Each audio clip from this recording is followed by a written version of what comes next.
আজ থেকে বেশ কিছুদিন আগে ৫ তরকারির এই রেসিপিটা আপলোড করেছিলাম। সেখানে একটা ভাজা মশলা ইউজ করেছিলাম, সেটার রেসিপিটা রিম্পা চেয়েছিল। রিম্পা ভেবেছে দিদি হয়তো ভুলেই গেছে এই রেসিপিটা দেওয়ার কথা। ওর ভাবনাটাও খুব একটা অযৌক্তিক না, কারণ আমি এতদিন আগে আপলোড করেছি এই রেসিপিটা, আর ভাজা মশলার রেসিপিটা আজকে দিচ্ছি। যাই হোক, শুরু করা যাক। প্রথমেই একটা শুকনো পাত্রের মধ্যে নিয়ে নেব সাদা জিরে।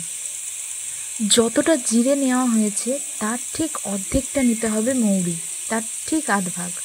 আর যতটা জিরে নেওয়া হয়েছে তার ঠিক 4 ভাগের 1 ভাগ নিতে হবে 5 ফোড়ন আর একটা শুকনো লঙ্কা। এরপর গ্যাসে একটা শুকনো পাত্র বসিয়ে তাতে এই মশলাগুলো দিয়ে দেব।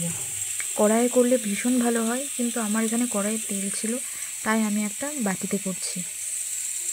যদি ঝাল খেতে পছন্দ করো তাহলে শুকনো লঙ্কা দুটো ইউজ করা যেতে পারে।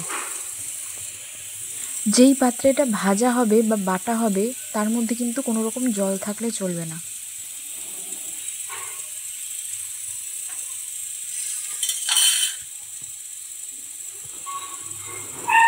মশলাগুলো ঠিক ততক্ষণ পর্যন্ত ভাজবো যতক্ষণ না এখান থেকে সুন্দর একটা গন্ধ ছাড়ে, কিন্তু আবার পুড়ে গেলেও চলবে না।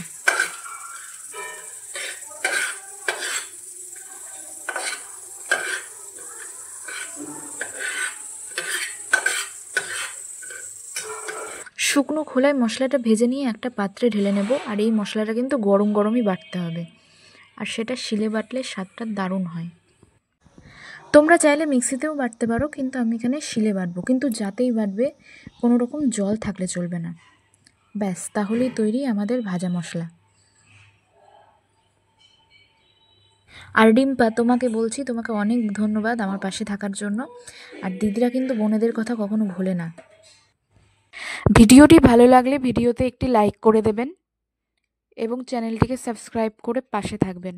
আর কমেন্ট করে জানাবেন কেমন লাগলো আপনাদের এই ভিডিওটা।